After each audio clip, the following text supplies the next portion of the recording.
اب دیکھیے ہم نے پڑھا تھا ایک صورت میں کہ اللہ تعالیٰ کا قانون ہے کہ انسان جب اللہ تعالیٰ کی نافرمانی کرتا ہے، کسی ایک چیز کو حاصل کرنے کے لیے اللہ کی نافرمانی کرتا ہے، سو اللہ سبحانہ و تعالیٰ اسے وہ اس کا گول تو دیتے نہیں ہے، میں نے جس چیز کے لیے اس نے اللہ کی نافرمانی کی تھی، بلکہ ایگزیکٹلی بینگ اپوزٹ چیز جو ہے اسی کے ذریعے سے جو ہے اس پہ پٹک دیا جاتا ہے۔ اب دیکھیے یہ ساری ان کی جو پلاننگ تھی، پلاٹنگ تھی جو انہوں نے یوسف علیہ السلام کے اگینسٹ کی تھی، وہ کیوں تھی؟ بیکاز وہ نہیں چاہتے تھے کہ ان کے والد کا یہ اٹینشن، یہ توجہ، یہ محبت اور یہ شفقت جو ہے وہ یوسف پہ رہے۔ وہ سمجھتے تھے کہ یوسف نہیں رہے گا تو ہمارے والد کی شفقت، محبت اور اٹینشن ہمیں مل جائے، اور اسی حسد اور اسی انتقام کے جذبے کے ساتھ انہوں نے یوسف کو کنویں میں پھینک دیا۔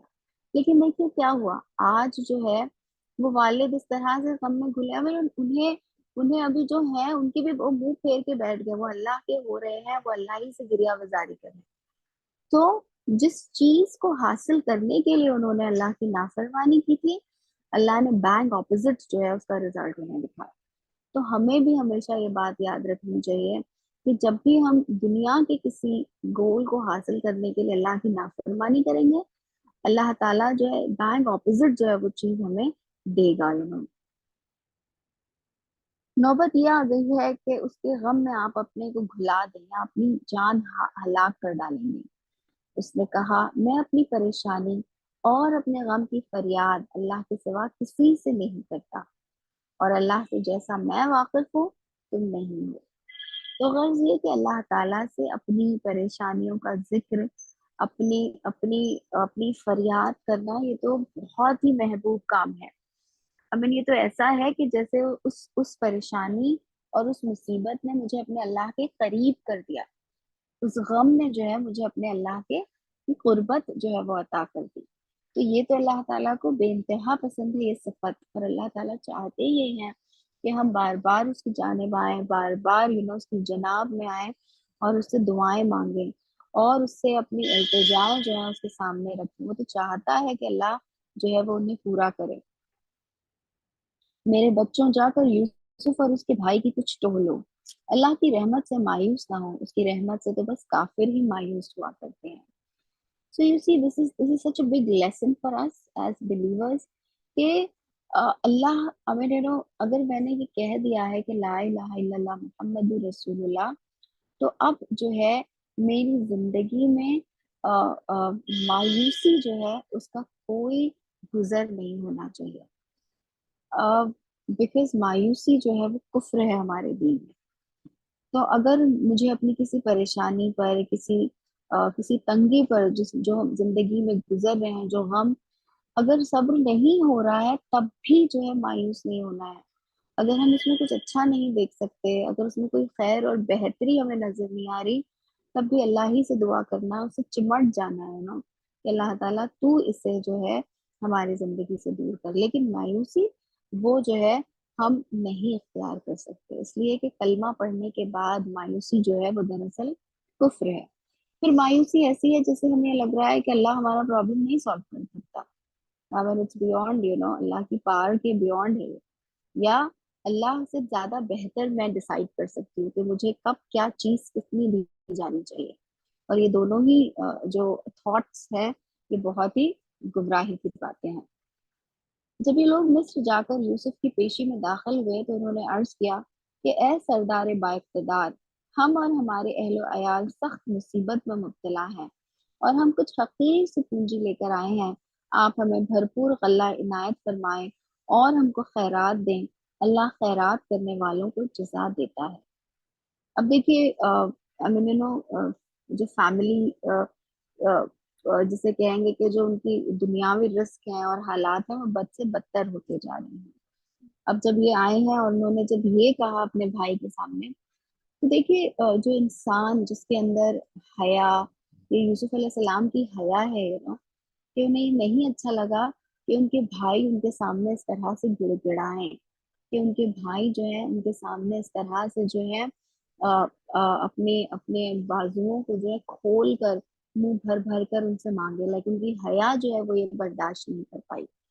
تو غرض یہ کہ کہ اللہ رب العالمین یہاں آگے فرماتے ہیں کہ یہ سن کر یوسف سے رہا نہ گیا، اس نے کہا تمہیں کچھ یہ بھی معلوم ہے کہ تم نے یوسف اور اس کے بھائی کے ساتھ کیا کیا تھا جبکہ تم نادان تھے؟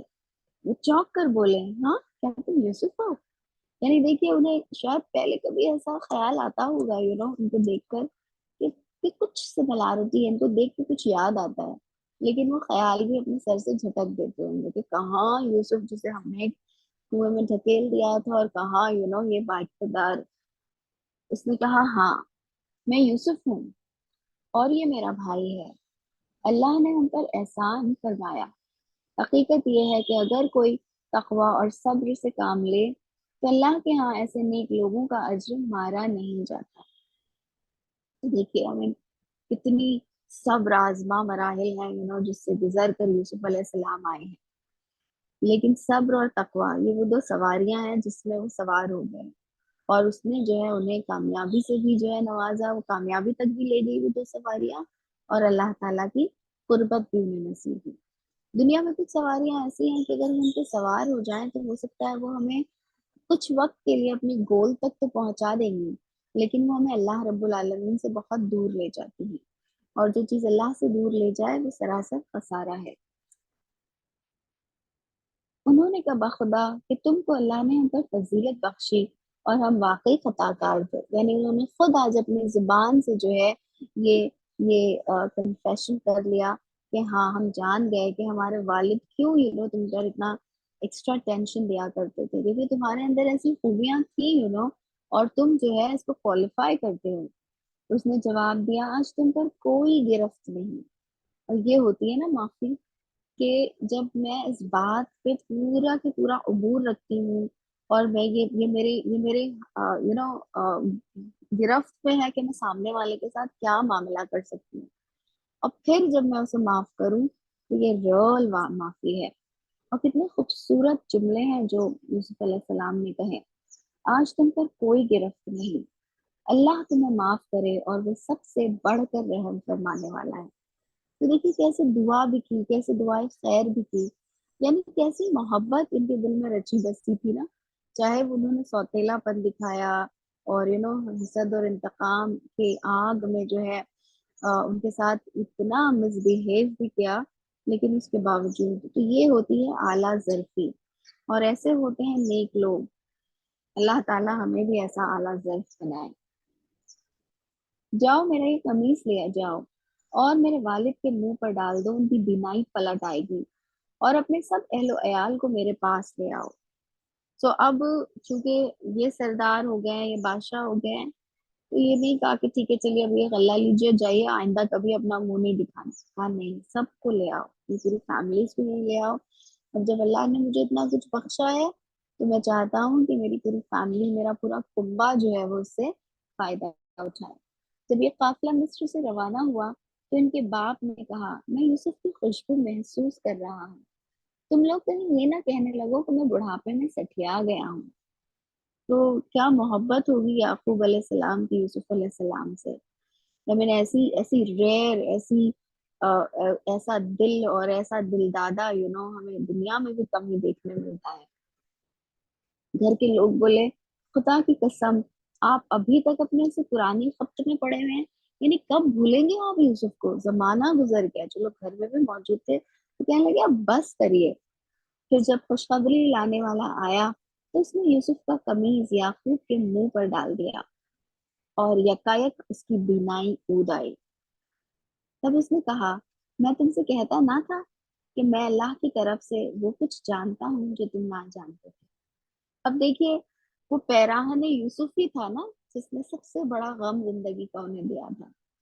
وہ بھائی کیا کیے تھے، ان کا کرتا ہی لے کر آئے تھے، اس کو جھوٹ موٹ کا خون لگا دیا تھا، ہے نا، تو اسی سے وہ غم آیا تھا، اور اب اسی پیراہن یوسف سے سب سے بڑی خوشی بھی وہ اسی پیراہن سے ملی۔ ابا جان آپ ہمارے گناہوں کی بخشش کے لیے دعا کریں، یعنی اللہ تعالیٰ نے ان کو بھی توفیق بخشی اور یہ بھی اس سے باز آئے۔ واقعی ہم خطا کار تھے۔ اس نے کہا میں اپنے رب سے تمہارے لیے معافی کی درخواست کروں گا، وہ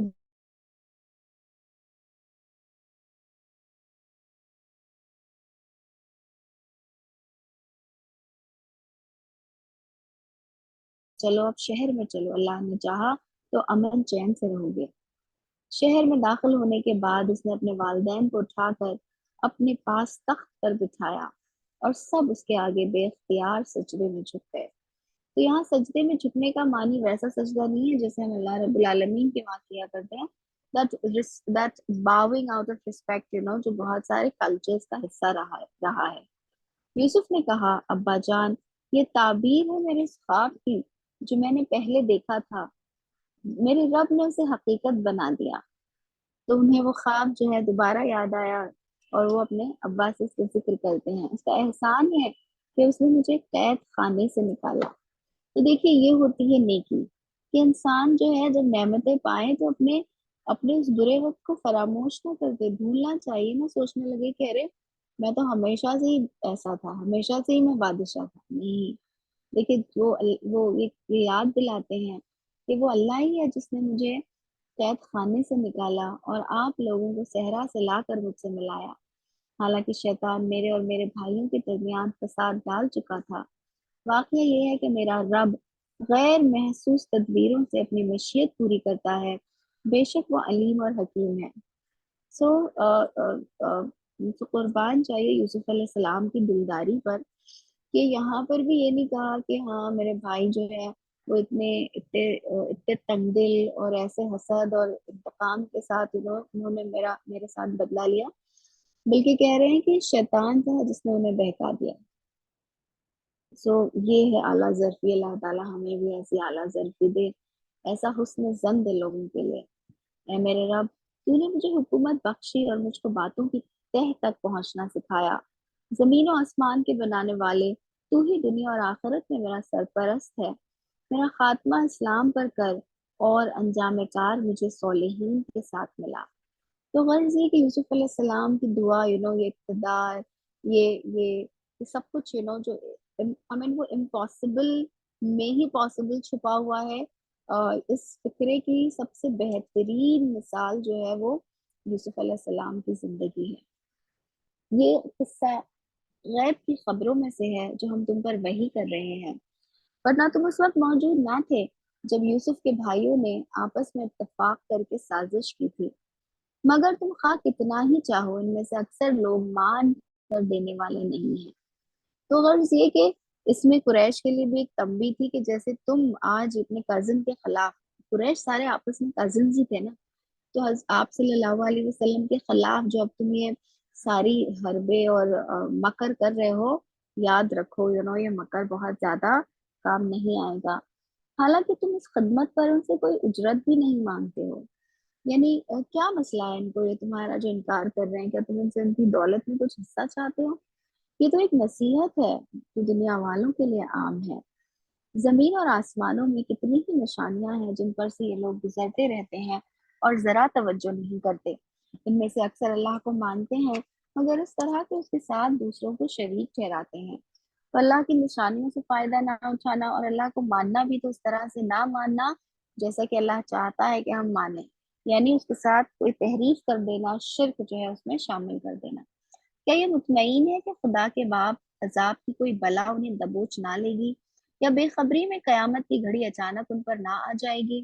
تم ان سے صاف کہہ دو، یہ میرا راستہ تو یہ ہے، میں اللہ کی طرف بلاتا ہوں، میں خود بھی پوری روشنی میں اپنا راستہ دیکھ رہا ہوں اور میرے ساتھی بھی، اور اللہ پاک ہے اور شرک کرنے والوں سے میرا کوئی واسطہ نہیں۔ تم سے پہلے ہم نے جو پیغمبر بھیجے تھے وہ سب بھی انسان ہی تھے اور انہی بستیوں کے رہنے والوں میں سے تھے، اور انہی کی طرف ہم وہی بھیجتے رہے ہیں۔ تو دیکھیے اللہ کے نبی صلی اللہ علیہ وسلم کی رسالت جو ہے وہ ایک بہت بڑا کنٹینشن تھا ان کے لیے۔ پھر کیا یہ لوگ زمین میں چلے پھرے نہیں ہیں کہ ان قوموں کا انجام انہیں نظر نہ آیا جو ان سے پہلے گزر چکی ہیں؟